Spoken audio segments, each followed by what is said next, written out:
So you want to learn how to play Nature's Prophet support and you clicked at this video.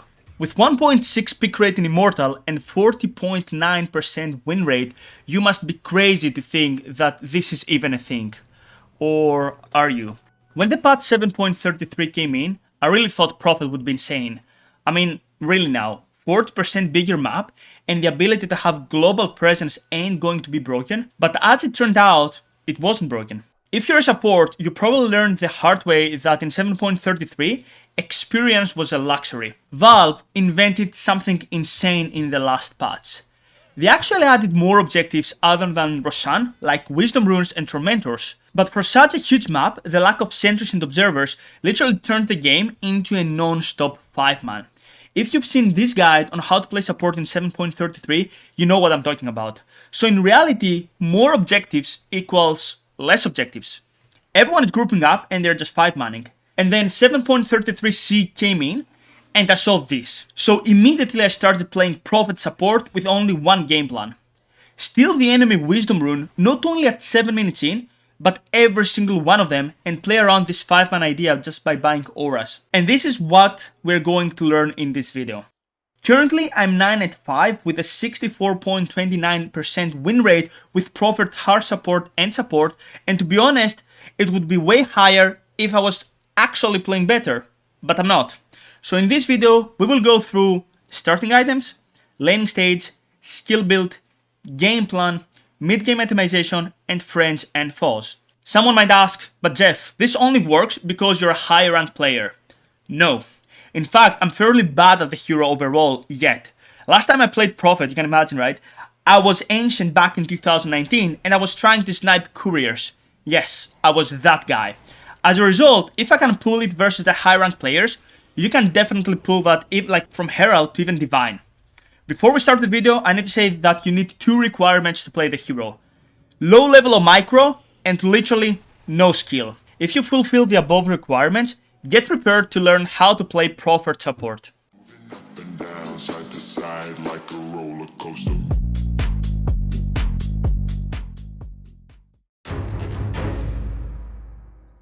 Prophet is a right-click dependent hero in the lane.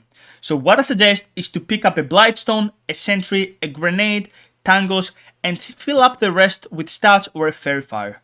Even if you play versus some kind of spammy hero like a Scarab Mage, I would highly advise you to start with a Blightstone and bring the stick right after. Exceptions are something like a Bristleback. Laning stage as Nature's Prophet is actually super simple. Here's what you need to do, and this is the most important thing. You might need a bit of micro for that, but the more you play, the more you'll become better. Step 1, you summon Trench. Step 2, you hit enemy heroes while Trench are in front of you. Be careful to not overfit the Trench. Step 3, repeat. The idea is to push them back and slowly win the region war by out-trading them with the right clicks and the Trench. Something really important is that you will micro the Trench and not your hero, because if you get out of positioning Nature's Prophet early on as a support, it's not the tankiest hero. Nature's Prophet is a great hero in the lane stage to push enemies back effortlessly and pick up the Lotus that will give our lane extra consumables to apply even more pressure. I really want to emphasize that for us to pull a Nature's Prophet support, we need to deliver a solid laning stage. While in the laning stage, you will get teleportation level 2. Now teleportation on level 1, it's actually 36 damage on first hit, 30 on the second one, 24 on the third one. While the numbers are not great, actually having that much damage for 2-3 right clicks means you can connect anywhere on the map and even secure an early kill. Get back to your lane by using Scroll of TP in case you actually go to another lane early on and keep helping your position 3 or your position 1. Level 1, you will always get Trench, not only to harass enemies, but to also scout map movements and early wards. Level 2, we go teleportation. It is too good of a spell. Early damage and being able to connect wherever we want is a key aspect of the hero. Level 3, you can both go Trench or Sprout. I usually go Trench, but if I see an enemy mid laner with no Quelling Blade or his overall low HP, I will definitely consider taking Sprout to make a potential move to his lane. Level 4, you go either Sprout or Trench. Level 5, you go for Trench, And I would most likely take Trench only level 3. I would never max it, I would prefer to go Teleportation. Of course, at level 6 you get Ultimate, and as I said before, you are going to max Teleportation and leave only the Trench level 3. We prefer the Teleportation cooldown, which is really essential early on. On talents, level 10 or level 11, you go for plus 30 Wrath of Nature's base damage. Level 15, 5 Trench summoned. Level 20, Sprout Lysis, if you play versus some kind of spirit or mobile hero. If you play versus Sedusa or some really static hero, 100% miss chance is really reasonable. And level 25, of course, we're gonna go for 2.5 extra health and damage trend. So far, we should have a fine laning stage, if not good laning stage. Now, mid-game, as Prophet starts really early on, even from 5 minutes in on the first catapult. The first idea is to see what's the situation in the mid lane or the off lane, and if it's going well, you should connect with him, your Trench and the catapult, and try to take down the tower. The Blight Zone is going to help us a lot to make that attempt. Regardless if you succeed or not, it is super important to steal the enemy Wisdom Rune at 7 minutes in.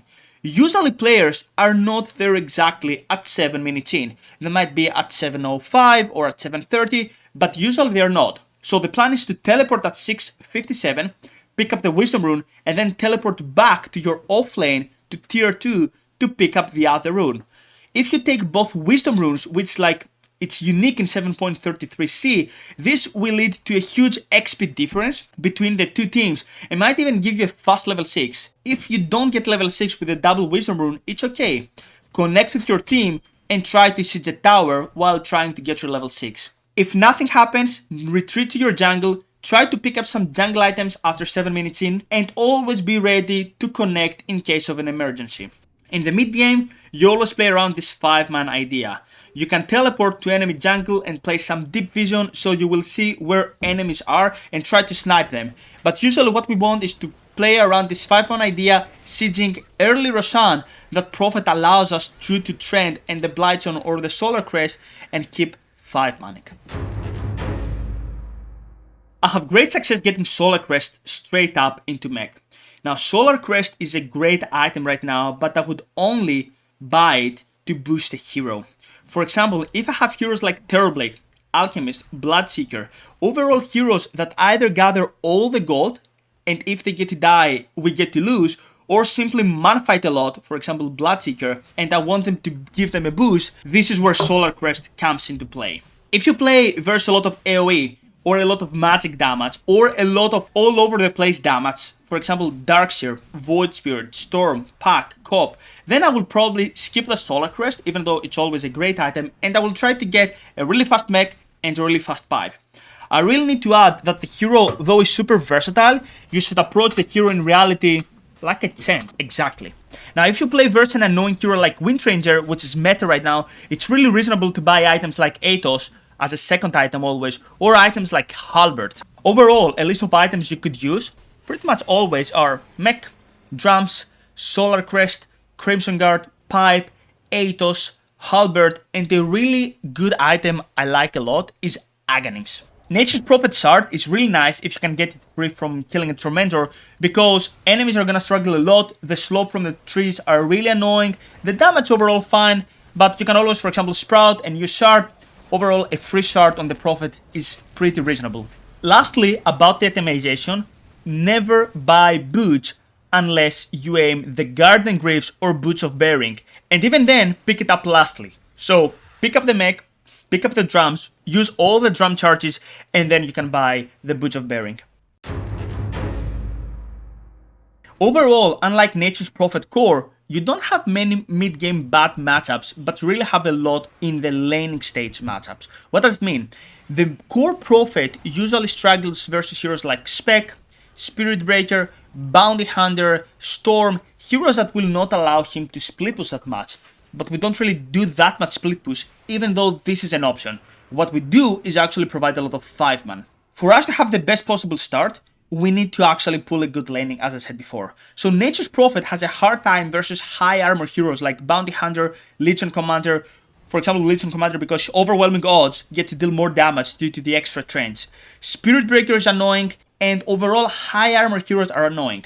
We are really good against spellcasters and low armor heroes like Crystal Maiden, Scarab Mage, Grimstroke. All these strong spellcasters with low armor cannot deal with our Blightstone or the Trench being on top of them 24/7. As a result, playing versus Skyrath, CM, Lich, Jakiro, all these heroes, they can't really deal with summoned units, aka Trench. And this is the end of the guide, guys. I hope you like it. Do try this and let me know down in the comments if you like it or not, if you pulled victories and did as great as I did. If you follow this guide step by step, I guarantee you that you will have the same great results that I had. Lastly, do you want to improve and surround yourself with players that are in the same mindset? If so, make sure you join our community by applying for our 6-month coaching program where you can get to know and play with other players, get to see other people's coaching sessions, get live coaching, replay analysis and more. The link's gonna be down below and see you soon.